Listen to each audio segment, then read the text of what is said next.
యాక్చువల్‌గా నేను హైదరాబాద్ వచ్చింది ఎందుకంటే నేను జాబ్ చేయడానికి. కేవలం జాబ్ చేయడానికి మాత్రమే. నాకు మినిస్ట్రీ అంటే అక్క వాళ్ళు వినేది అంతా తెలీదు నాకు.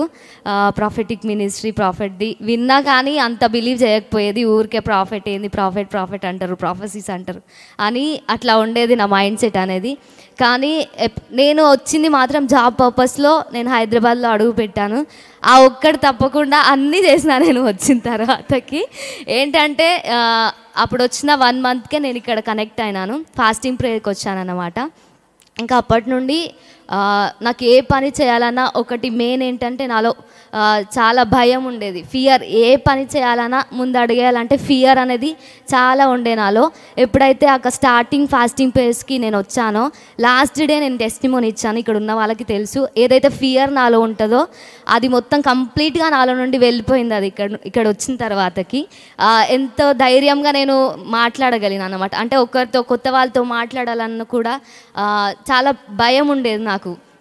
ఆ భయం అనేది మెయిన్ నా లైఫ్లో నుండి వెళ్ళిపోయింది. అది నెక్స్ట్ ఏంటంటే ఫైనాన్షియల్గా నేను ఏదైతే నేను చేయాలి జాబ్ అనే ఒక దాన్ని బట్టి నేను ఇక్కడ వచ్చానో 1 ఇయర్ వరకు, ఎప్పుడైతే వచ్చిన 1 ఇయర్ వరకు నేను బ్యాక్ చూసుకుంటే నేను ఒక్క పైసా కూడా నేను సంపాదించలేను. ఇక్కడికి వచ్చిన తర్వాతకి 1 ఇయర్ బ్యాక్ చూసుకొని అసలు నేను ఎందుకు వచ్చాను, అసలు నేను ఏం సంపాదించాను, నేను వచ్చింది ఏంటి ఇంటెన్షను అని చూసుకుంటే వెనకాల ఏం లేదు. కానీ నేను స్పిరిచువల్గా చాలా గ్రో అయ్యానని నేను అది తెలుసుకున్నాను. అది నేను కూడా అది తెలుసుకోలే. ఒకరోజు స్టీఫెన్ అంతా నేను మాట్లాడుతున్నాను అనమాట. అలా నేను వచ్చింది ఎందుకు, అసలు నేను ఏం చేసినానంటే, ఎందుకు అట్లా అబద్ధం చెప్తున్నావు, నువ్వెంత నేర్చుకున్నావు స్పిరిచువల్గా, ఒకసారి వెనక్కి తిరిగి చూసుకో అని చెప్పిండు అనమాట అన్న నాకు. అప్పుడు నిజంగా నాకేం తెలీదు, అసలు వర్డ్ ఆఫ్ గాడ్ అంటేనే తెలీదు. క్రిస్టియన్ ఫ్యామిలీ అయినా కూడా నేను అందరికీ చెప్పినా అనుకుంటా, బైబిల్ చదవడం కూడా కరెక్ట్గా రాదు నాకు తెలుగు. ఇక్కడికి వచ్చిన తర్వాత నేను నేర్చుకున్నాను. అలాగే ప్రాఫెట్ ఒక వాక్యం చెప్పిండు కదా, ఏంటంటే ఎప్పుడైతే మనము ఒక చిన్న జాబ్ చేయడానికి స్టెప్ అనేది ముందేస్తామో అప్పుడే పెద్దది అనేది మన లైఫ్లో అన్లాక్ అవుతుందని చెప్పినారు. అలాగే మనకు నైట్ ప్రేయర్స్ జరిగినప్పుడు మా ఫ్యామిలీ ప్రేయర్ ఇక్కడ చర్చ్లోనే పెట్టుకున్నాం అన్నమాట. అప్పుడు ప్రాఫెసీ ఇచ్చినారు. దేని ప్రకారం అంటే మనం ఇచ్చిన వర్డ్ ఆఫ్ గాడ్ ద్వారా ప్రాఫెసీ ఇచ్చినారనమాట. అంటే దాంట్లో ఏం నేను చెప్పానంటే, దేవుడు ఆలస్యం చేయవాడు కాదు, కానీ ఏదైతే మారు మనసు నిమిత్తము దేవుడు మన బ్లెస్సింగ్ అనేది ఆపుతాడు అనేసి దాంట్లో ఉందన్నమాట ఆ వర్డ్లో. అయితే అది నాకు నేను చెప్పినప్పుడు ప్రాఫెట్ ఏం ఎక్స్ప్లెయిన్ చేసినారంటే, ఇప్పటి వరకు ఒకవేళ తను బ్లెస్సింగ్ తీసుకుంటే గర్వం వచ్చో లేదంటే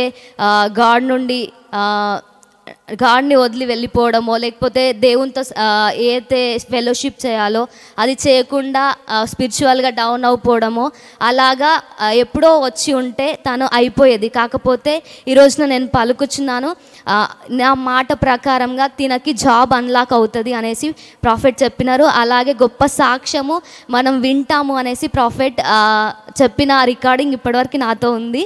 అయితే ఏదైతే ప్రాఫెట్ డిక్లేర్ చేసినారో అలాగే నాకు సపోర్ట్ ఇచ్చినారనమాట. ఒక చిన్న జాబ్ చేయి బుజ్జి నువ్వు అని చెప్తున్నారు నాకు. అప్పుడు నేను చిన్న జాబే, అది 5,000 అయినా 10,000 అయినా నువ్వు జాయిన్ అవ్వు అని చెప్పినారు నాకు ప్రాఫెట్. చెప్పిన తర్వాతకి నేను వెళ్ళి జాయిన్ అయ్యాను.